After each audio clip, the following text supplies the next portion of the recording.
തുണി അലക്കായേ ഈ വീട്ടിൽ എത്ര കഴിച്ചിരുന്നേന് ഇത് അലക്കാൻ ആളുണ്ടല്ലോ എന്നാണ് പറഞ്ഞാലും അനുസരിക്കില്ലായിരുന്നു.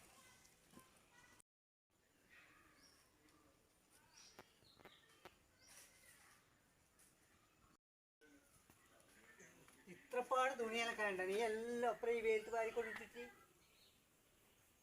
നിങ്ങൾ സോപ്പ് കൊണ്ടതിനാ സോപ്പ് വാങ്ങാൻ ഞാൻ പോയിനി. നീ സോപ്പില്ല എന്ന് പറഞ്ഞ് നീ ഇതെല്ലാം വാരിയിട്ടിട്ട് എന്നെ കാത്തൊക്കെ കുറേ സമയം കാത്തിട്ടുണ്ട്. സോപ്പ് കഴിക്കുന്ന പിന്നെ അടുപ്പിച്ചിട്ട് അലക്കല്ല കേട്ടാ.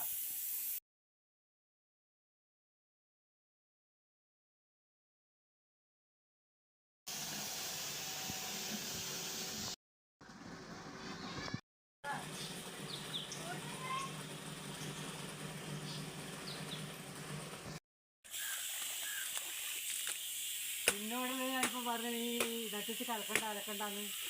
ഈ ചെയ്യാൻ പാടില്ല, നട്ടിച്ചൊക്കെ ഈ വെയിൽ കൊള്ളാൻ പാടില്ലാന്ന് സർക്കാരിനെ പറഞ്ഞിട്ടുണ്ട്. പല രോഗങ്ങളും വരുന്നുണ്ട് ഇപ്പോൾ ഈ വെയിൽ കൊണ്ടാൽ. അതുകൊണ്ട് നിന്നോട് നീ അലക്കാൻ വേണ്ടി പറഞ്ഞാൽ അലക്കണ്ടെന്ന് പറഞ്ഞാൽ നീ അലക്കല. നിങ്ങൾക്ക് വൈകുന്നേരം മാറ്റാൻ വേണ്ടേ? അതുകൊണ്ടാണ് അലക്കുന്നു. ഇപ്പോൾ മാറ്റാൻ വേണമെങ്കിൽ രാവിലെ അലക്കണം. രാവിലെ അലക്കിയെല്ലാം ആറിയിടുക. എന്നിട്ട് ഉച്ചയ്ക്ക് ആ വെയിൽ സമയത്ത് വീട്ടിലെ പണി അടുക്കള പണി എടുക്കുക. അങ്ങനെ വേണ്ടേ? ഇനി നാളെ മുതൽ അങ്ങനെ ചെയ്യണം കേട്ടാ.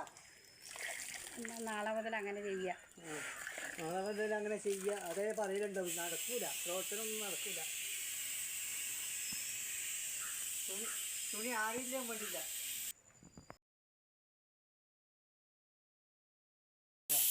ഈ നട്ടപ്പതിന് വേറ്റ് ഇങ്ങനെ അലക്കോ ആരെല്ലാം ചെയ്താൽ എന്തെങ്കിലും അസുഖം പിടിച്ചാൽ ആരാ നോക്കാനല്ലേ? അപ്പോൾ അതുകൊണ്ടാണ് പറയുന്നത്. പറഞ്ഞ് മനസ്സിലാക്കണം കേട്ടോ. നിങ്ങൾക്ക് വൈകുന്നേരം പിന്നെ ഉടുക്കാൻ വേണ്ടേ? വൈകുന്നേരം വേണം, തുണിയെല്ലാം വേണം. പക്ഷേ നമുക്ക് എന്തെങ്കിലും ഈ നട്ടപ്പരിൻ്റെ വെയിലത്ത് അലക്കിയിട്ട് എന്തെങ്കിലും അസുഖം വന്നാൽ ചെയ്യുക. അതിനെക്കാട്ടും വലിയ ഇതല്ലേ. ഈ ഒറ്റക്കെല്ലാം ഈ വീട്ടിൽ പണിയെടുക്കണ്ടേ. അതുകൊണ്ട് ഒരു കാര്യം ചെയ്യാം, സമയം കിട്ടുമ്പോൾ അലക്കിയാൽ മതി. 7 വർഷത്തിൽ അത്രയും എനിക്ക് പറയാനുണ്ട് കേട്ടോ.